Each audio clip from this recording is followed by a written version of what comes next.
Emeraldians. Nandito kami ngayon sa ating kamag-aral na nagngangalang si Nicole. Grabe naman ang buhok ng OAT na ito. Pangin ba? So, ang pinunta namin dito ay para mag-interview sa iyo tungkol sa kung ano nga ba ang naranasan mong TIF dito sa ating barangay, which is ang Barangay Kisaw. So, handa ka na ba sa mga tanong na aming inanda para sa aming mga respondents? So lang. So, number 1, have you ever experienced a TIF incident in your life? Yes or no? Yes. Ito ba ay physical property, financial, or data TIF? Financial. What is the estimated value of the stolen items or the potential damage caused? Around 100 pesos siya. 100 pesos. So, what are the effects of a TIF in our community? Ano, pakilit. What are the effects of a TIF in our community? Ano, parang sagabal siya, tsaka malaki siyang problema kasi nawawalan ka ng pera dahil sa kanila. Tapos parang pinaghirapan mo yung pera pero sa kanila, kukunin lang nila ng basta-basta. The last question is, bakit kailangan natin maging maingat sa mga gantong pagkakataon? Kailangan natin maging maingat, syempre kailangan natin yung money, tsaka kung hindi natin iingatan yun, pwede nilang gawin ulit sa iba yun, or pwede nilang ulit-ulitin. Ayun, maraming salamat. So, narinig niyo naman ang mga kasagutan ni Sino ako? ni Nicole. Narinig niyo naman ang mga kasagutan ni Nicole na alam naman natin na mahirap talaga na makaranas ng mga ganitong insidente. So, para sa advice ko sa iyo na ingatan mo lagi yung mga mahalagang bagay sa iyo para hindi agad ito manakaw ng ganun-ganun na lamang. Maraming salamat. Magandang araw, Emeraldians. So, nandito tayo ngayon sa Acosta at ito ay ang Lubac Compound. So, nandito kami ngayon upang alamin kung ano nga ba kung sino nga ba ang nakakaranas ng mga ganitong pagkakataon tulad ng pagnanakaw sa ating lipunan. So, magandang araw sa iyo, ate. Ano pong pangalan niyo? Judy Castillote. Ate Judy Castillote, nakaranas ka na ba ng mga insidenteng pagnanakaw sa iyong buong buhay? Oo. Is it physical property, financial, or data thief? Physical property. What is estimated value of the stolen items or the potential damage caused? Mga 30,000 kasi iPhone yun. Laking bagay, no? Sobrang mahal talaga ng iPhone na cellphone at karamihan naman sa atin hinahangad ng ganun cellphone tapos nanakawin na ng ganun lang. So, second to the last question is, what are the effects of a thief in our community? Ano ang sasagot ko? Ano ang epekto ng pagnanakaw sa ating lipunan? Sobra.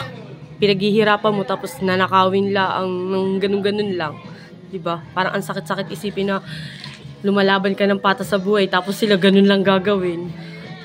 Siyempre, yun nga tulad ng sabi ko kanina, mahirap talaga na yung pinaghirapan mo ikukunin na ng ganun-ganun lamang. At ang ating huling tanong ay bakit kailangan natin maging maingat sa mga ganitong pagkakataon? Kailangan mo ingat kasi napakarami ngayong magnanakaw. Hindi mo kilala, minsan kapitbahay mo. Kaya mahirap din magtiwala. Kailangan magtiwala. Mahirap na magtiwala ngayon, gawa ng di mo alam kung sino yung totoo sa'yo. Ito ikat na lang natin yun. Ito lang yung advice ko sa Ate Judy Castillote. So, bilang isang kabataan din, nakakaranas din naman kami ng ganun pagkakataon. Pero hindi naman ganun kalaking halaga na 30,000. Ang advice ko lang sa iyo, mag-ingat ka sa mga bagay o sa mga lugar na iyong pinupuntahan at wag tayo masyado magbibigay ng buong tiwala sa mga taong alam naman natin na hindi pa natin ganun kakilala. So, sa ganoong paraan may iwasan natin ang mga ganitong insidente para mapanatili natin ang pag-iingat sa mga mahalagang bagay na talagang pinaghirapan natin. Yun lamang, maraming salamat po sa inyong mga kasagutan sa aming mga tanong. Good day, Emeraldians. So, we're here in the Mabini Street. So, interviewin natin ang isang kaibigan na nakaranas ng theft dito sa ating barangay.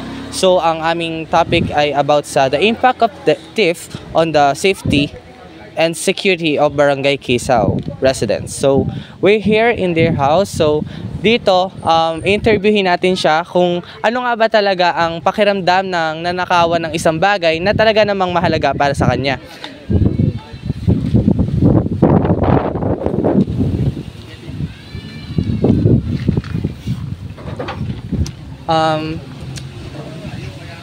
Good day. Ano pong pangalan nyo?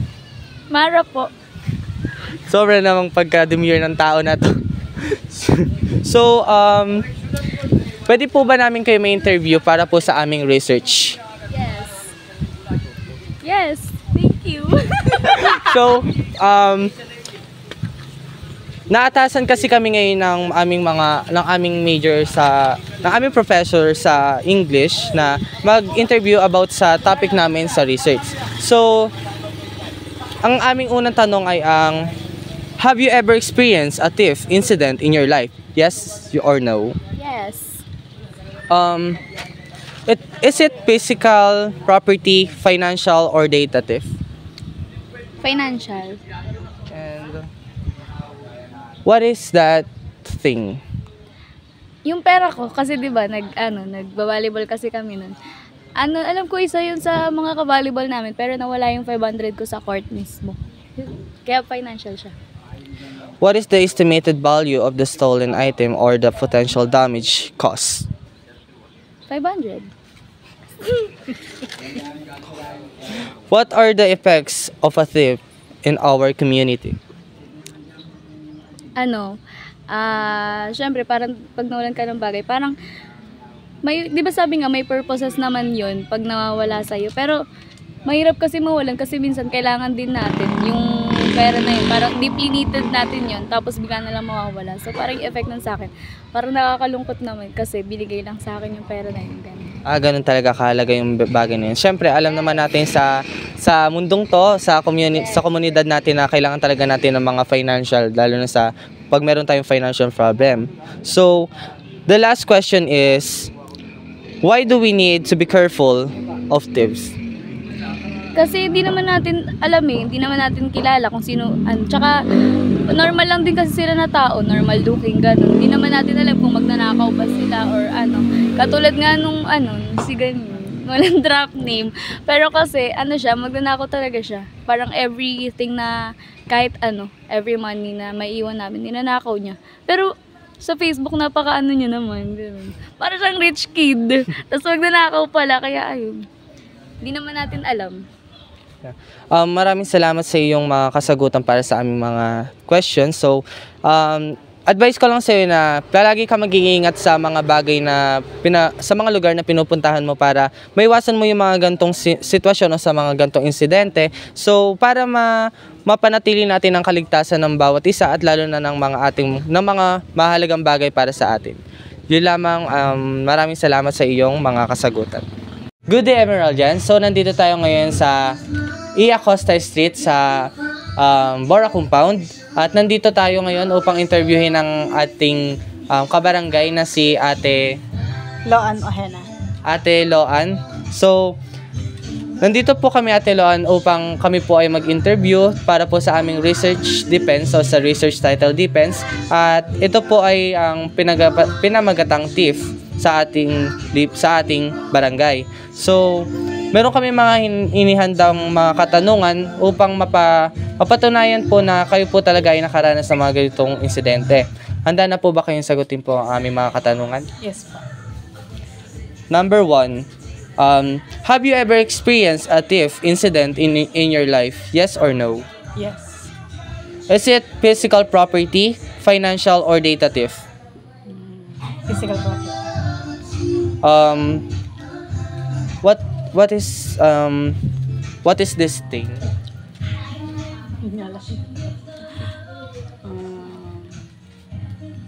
Money like that. So number 3,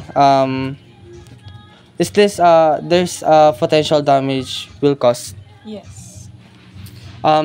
Number 4, what are the effects of a thief in our community? Pwede man Tagalog. Kala ko puro English. Hindi pa pwede pa Tagalog. Ulit. Ano po ang ano po ang epekto ng nakawan sa ating komunidad? Malaki ang epekto sa ating komunidad ng isang pagnanakaw, syempre. Natural, yung mga bagay na mahalaga sa atin, pag nawala sa atin, syempre, masakit din para sa atin. Yes, thank you po. So, sa ating last na katanungan ay, why do we need to be careful of thieves? Syempre, kailangan nating mag-ingat para hindi na mangyari ulit sa atin ang insidenteng gano'n. Yan. Maraming salamat po sa inyong mga kasagutan. Ito lang po advice ko sa inyo para po sa inyong naranasan na thief sa inyong buhay. Ang advice ko lang po sa inyo is, lagi nyo pong ingatan yung mga mahalagang bagay sa inyo at wag nyo pong kakalimutan ang kaligtasan para hindi tayo makaranas ng mga ganitong insidente. Maraming salamat po sa inyong mga kasagutan para po sa aming mga question. Salamat. Magandang araw, Emeraldians. Nandito tayo ngayon sa E. Acosta Street sa Bora Compound at nandito tayo ngayon upang i-interviewin ang isang babae upang malaman kung siya ba ay nakaranas ng mga nakawan o tips sa ating ginagalawan. Ano pong pangalan niya? Shelin Bora. Ate Shelin po. Ate Shelin Bora. May mga hinanda po kaming mga katanungan at ito po ay tungkol po sa nakakaranas po ng nakawan o nananakawan sa ating lupang ginagalawan. So, handa na po ba kayong sagutin po ang aming mga katanungan? Yes. Kung ganun po ay ating simulan na. Sa una po, naranasan nyo na po ba na manakawan po sa buong buhay nyo po? Yes or no? Yes. Is it physically, property, financial, or data theft? Financial. So, gaano po ito kahalaga at magkano po ang presyo nitong nawala sa inyo? Maliit lang, mga 4K ganun. 4K. Talagang kahit 4K po ay malaking bagay na din po para sa atin yun at makakatulong din po ito sa atin para po makaahon po tayo sa ating pamumuhay. Pang-apat po ay, ano po ang epekto ng nakawan sa ating komunidad? Ano sagot ko? Yung epekto sa akin, siyempre mahirap yung buhay. Tapos nanakawang ka pa. Isa pa, wala naman akong asawa para ako'y mawalan ng ganong halaga. Maraming salamat po. At sa ating panghuling katanungan, bakit kailangan natin maging aware o maging handa sa mga ganitong pagkakataon? Maging aware. Para, ano ba? Para makapag-ingat sa susunod na mangyayari. Maraming salamat po sa inyong kasagutan at ang advice ko lang po sa inyo ay maging maingat po tayo sa mga bagay po na pinupuntahan natin o sa mga lugar na pinupuntahan natin at ingatan po natin yung mga bagay na talagang mahalaga po sa atin at upang hindi makuha sa atin yung mga pinaghirapan natin at makuha ito lamang ng mga taong ganun-ganun na lamang kung kuhanin sa atin. At maraming salamat po sa inyong mga kasagutan para sa aming mga question. Nilamang po, maraming salamat. Ang katanungan po na una ay, have you ever experienced a thief incident in your life? Yes or no? Yes. Is it physical property, pera, or kung anong pang bagay? Ito po ba ay bagay, pera, o Pera. pera? Magkano po yung pera po na nanakaw po sa inyo? 10,000. 10,000. Para po sa inyo, ano po ang epekto ng nakawan sa ating lipunan? Ay napaka-maling halimbawa yun. Para tulad talo sa ating mga kabataan. Pwedeng gayahin to. Pero mali. Ang huli po naming katanungan ay, bakit kailangan po natin maging handa o maging maingat sa mga ganitong pagkakataon na meron pong nakawan na nagaganap po sa ating komunidad? Siyempre, para protection din natin ang sarili natin. Kasi baka hindi lang nakawa na mangyari. Baka maging sandalan pa ito na kakitil ng iyong buhay. Yun lamang po. Maraming salamat po sa inyo mga kasagutan sa aming tanong. At ang advice ko lang po sa inyo ay maging maingat po tayo at ingatan po natin yung mga mahalaga pong bagay na talaga po natin pinaghirapan para hindi po makuha ng ganun-ganun na lamang. Maraming salamat.